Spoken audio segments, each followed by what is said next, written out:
Alright, magandang araw po sa inyong lahat mga kababayan. Batang Maynila to. Pakinggan po natin si VP Sara Duterte.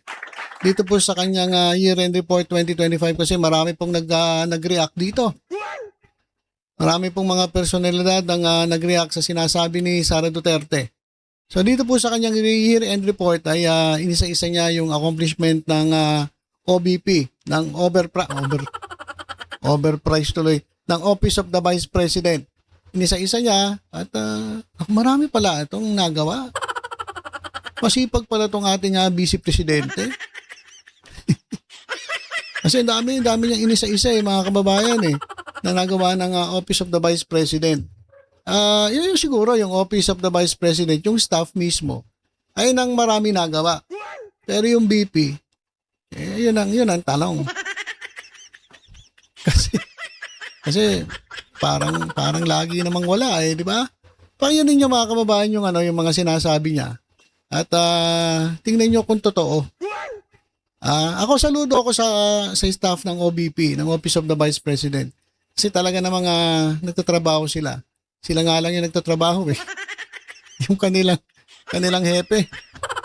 Kanilang hepe lagi namang wala So, eto pakinggan natin si VP Sara Duterte. Ano ba nagawa niya sa buong taon ng 2025? Assalamualaikum warahmatullahi wabarakatuh. Madayaw, umayong adlaw kaninyong tanan. Magandang araw sa inyo lahat. Magandang araw din po. Ngayong araw, ibabahagi ng Office of the Vice President sa inyo ang naging resulta ng taus-pusong serbisyo at katapatan sa bayan sa buong taon ng 2025. Medical and burial assistance. Alam nating malaking hamon ang pagkawala ng pondo para sa ating social services ngayong taon. Ngunit sa bawat krisis na hinaharap ng ating kababayan, kailangan ng gobyerno ng matatag na solusyon. Hindi kami pumayag na maging dahilan ang kakulangan ng budget para maputol ang serbisyo. Sa halip, nakipagtulungan kami sa ibang ahensya ng gobyerno at nagtagumpay na makakuha ng alternatibong pondo. Dahil dito, nananatiling bukas ang ating assistance windows nitong taong 2025. Nakapagbigay tayo ng tulong sa 4,643 na Pilipinong may karamdaman. Okay. At nakatulong ang ating 4,000 plus medical assistance ang naibigay ng OBP at sa burial assistance sa 1,377. 1,377. Sa loob po ng isang taon yan Sa loob po ng isang taon. Mamaya na tayo mag-react. Wala po muna mag-react. Relax. Pakinggan muna natin si overprice, si BP. Beneficiaries. Ito ang pruweba na kung may puso at paninindigan para maglingkod, laging may paraan para tulungan ang ating mga kababayan. Disaster relief and relief for individuals in crisis and emergencies program. Ayan, importante ito. Yung mga tulong na binibigay kapag may mga sakuna, may mga kalamidad, emergencies, crisis.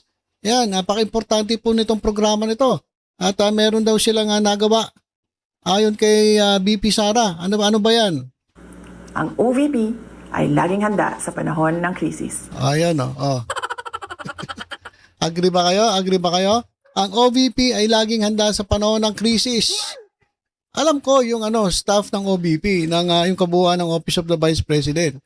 Pero yung BP, yun lang. Kasi parang sa panahon ng krisis, parang lagi nawawala ang BP. Diba? Ang nakikita ko lang kumikilos talaga, yung OVP, Office of the Vice President, yung mga staff. Saludo ako sa mga staff ng Office of the Vice President Pero yung BP, lagi bang handa ito sa panahon ng krisis? Kayo na po bahala maghusga. Ang ating Disaster Operations Center ay patuloy na naghahatid ng agarang tulong. Sa kabuuan, umabot sa 73,054 na pamilyang Pilipino na naapektuhan ng kalamidad ang ating natulungan. Kabilang dito ang 9,129 na pamilyang nakatanggap ng donated items.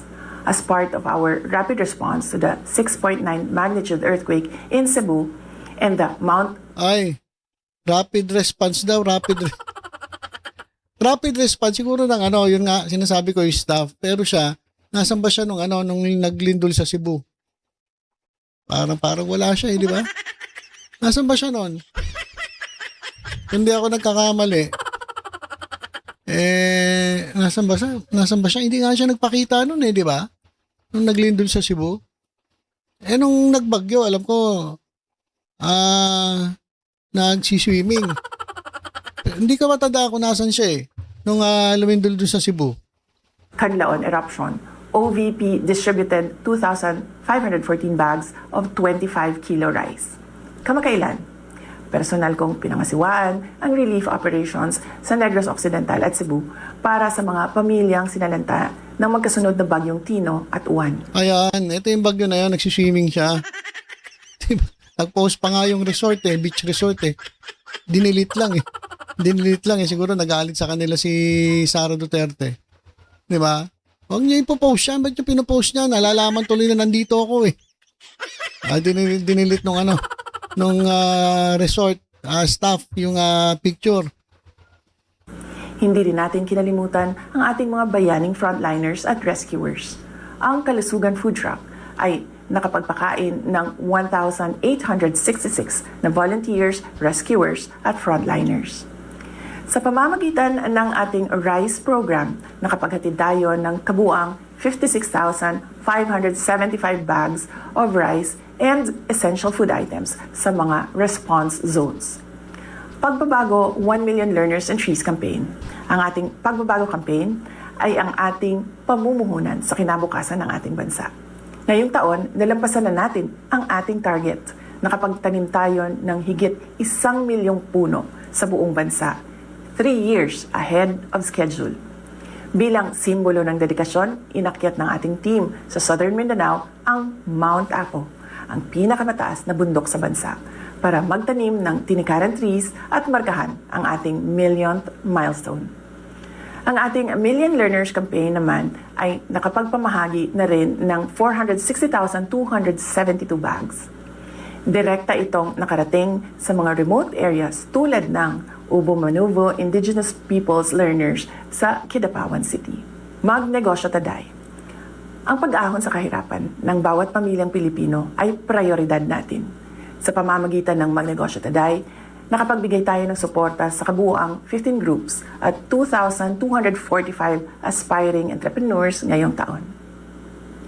Libreng Sakay Program. Ramdam natin ang bigat ng presyo at bilihin at pamasahe. Kaya napakahalaga ng ating Libreng Sakay Program. Ngayong taon, Ay, libreng sakay program Baka sabihin nyo, libreng sakay papunta sa rally.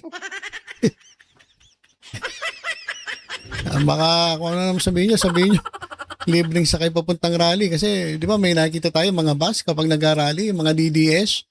Hindi naman siguro ginagamit ni BP Sara Duterte ng OBP yung kanilang bus.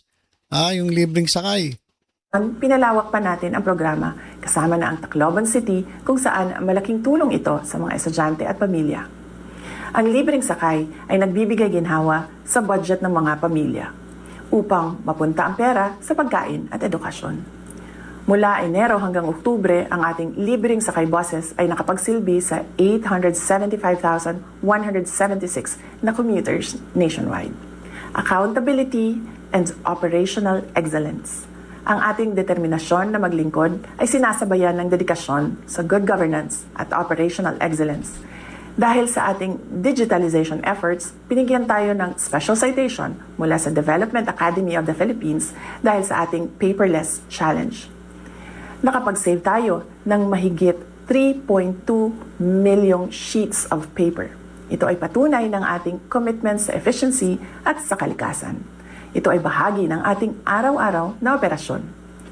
Mula sa mahusay na financial report ng OVP Finance Team, nakuha natin ang unqualified opinion mula sa Commission on Audit, ang highest audit rating. Ay, ang galing-galing naman. So nakakuha raw sila ng highest audit rating galing sa Commission on Audit. Pero meron ding meron ding nilabas ang COA. Mamaya, iduduktong natin sa accomplishment niya. Pero tapusin muna natin yung sinasabi ni BP. Ito ay malinaw na indikasyon ng ating transparency at fiscal integrity. Lubos po ang aming pasasalamat sa lahat ng aming mga OVP partners na binigyan natin ng isang pasidungog noong buwan ng Hunyo. Ang inyong pakikipagtulungan ay kritikal upang matagumpay naming maihatid ang napapanahon, mahusay at makabuluhang serbisyo publiko sa ating mga kababayan. Mga kababayan, patuloy tayong lalaban sa kasakiman. Oy, ayan ha, pakinggan niyo maigi yung sinasabi niya ha. Mga kababayan, patuloy tayo maikipaglaban sa kasakiman Ng mga iilang mataas na opisyal ng ating pamahalaan. Yung mga ilang opisyal daw ng ating pamahalaan. Patuloy namin na ipapakita sa inyo na ang tanggapan ng pangalawang Pangulo ay mahalaga sa amin ang pagkakaroon ng plano, mahusay na implementasyon ng proyekto, paglaban sa korupsyon at Ayan ha, paglaban sa korupsyon.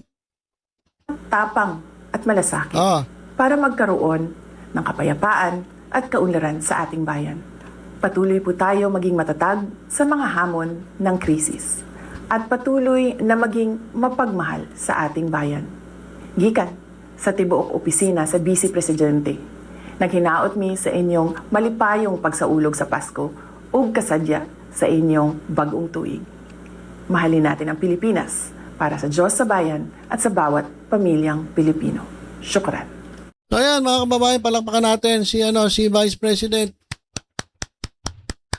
Tama na yun. Ayan mga kababayan, yung kanyang year-end report 2025. At medyo marami po nag-react dun sa sinabi niya tungkol sa korupsyon. Ha? Ano ba sabi niya? Dun sa banda sa may korupsyon? Ayan Mga kababayan, patuloy tayong lalaban sa kasakiman. Ulitin natin. Sa kasakiman ng mga iilang mataas na opisyal ng ating pamahalaan. Patuloy namin na ipapakita sa inyo na ang tanggapan ng pangalawang Pangulo ay mahalaga sa amin ang pagkakaroon ng plano, mahusay na implementasyon ng proyekto, paglaban sa korupsyon at tapang. Ayan, paglaban sa korupsyon. Ayan, dito sa sinabi niya, marami po nag-react. Ha? Katulad nito mga kababayan. Sabi ni Representative Sara Ilago. Kasi sabi ni Sara yan, mga kababayan, patuloy tayong lalaban sa kasakiman ng mga ilang matataas na opisyal ng ating pamahalaan.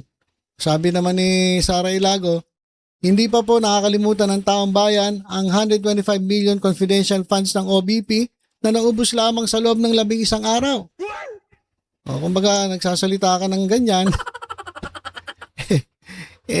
Nako, yung opisina mismo ng OBP, itong BP mismo, ay merong nilustay na 125 million confidential funds sa loob lamang ng 11 araw. Tapos, mariringgan ka na na sasabihan mo na ikaw ay laban sa korupsyon. So, nag-react po yung itong si Sara Ilago. At si rin, mga kababayan, si Jose Claire Castro, nung natanong siya dito, tawa-tawa. Talagang natawa na lang si Claire Castro Saka by the way mga kababayan, nakalimutan po ni Sara Duterte banggitin itong mga ito. Ito po yung accomplishment nila nung ng 2023 saka 2024. Kaya pala hindi sinama kasi ito po yung nung 2023 saka nung 2024. Kasi ang ni-report niya yung 2025 lang. So, i-report ko na rin sa inyo para alam ninyo. Yung accomplishment ng OBP. Ito mga kababayan, ito po, bumili po siya ng 19 na motor. Na ang halaga po 26.3 million. So, lumalabas 1.3. Sabi nga nila, mga big bike. Hindi ko alam kung sino gagamit ng mga big bike, ng mga BMW, mga, yung mga mamahaling motor. Bumili din siya 13 laptop, 3.9 million. 7 CCTV, 1.4 million. 8 units ng camera, 1.1 million. Dito naman sa OBP video room. I-total na natin. Ilan yan? Million din yan. Ito dagdag na natin. Isang purifier, 179,000. Grabe. Anong klaseng air purifier yan? Baka naman pagka talagang magiging iba kulay ng hangin. Sobra naman yan, 179,800 yung isang purifier. Anong ginagawa nung yan? Talagang baka nag-iiba, nagiging ano ba ang nangyayari sa hangin? Grabe tong air purifier na to. So, isang unit ng biometrics. Yung yung biometrics? 120,000? Hindi nga. Yung, di ba, biometrics yung ginaganunan pag papasok ka sa opisina. Biometrics? 120,000? Grabe naman yan.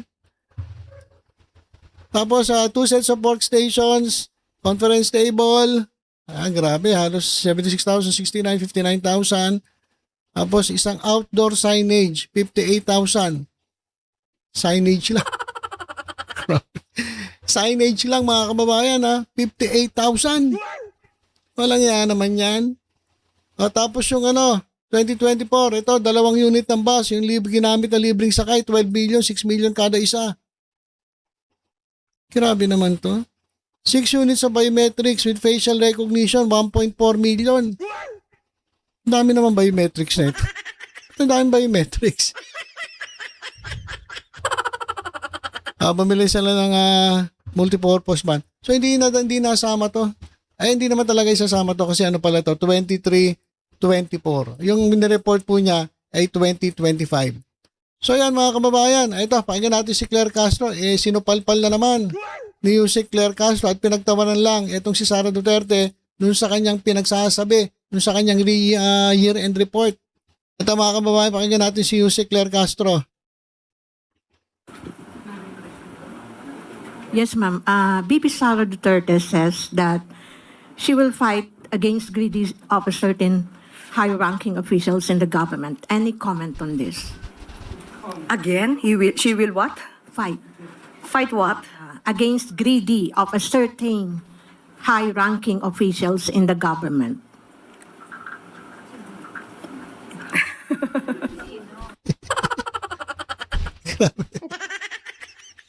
Grabe naman. Pang-asar yung ngiti ni Yusek Claire Castro. Hindi ka natawa na lang siya doon sa tanong eh. Kasi sabi nung reporter, sabi raw ni Sara Duterte, ay siya ay lalaban sa mga greedy na mga opisyalis dyan sa gobyerno. Natawa si Yusek. Ang cute. Ang cute ng tawa ni Yusek eh. Teka, screenshot ko nga. Ito nga yung gagawin kong gagawin kong thumbnail.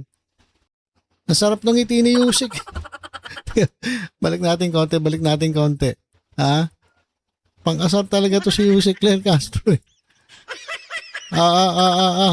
Nagtatanong. Officials in the government.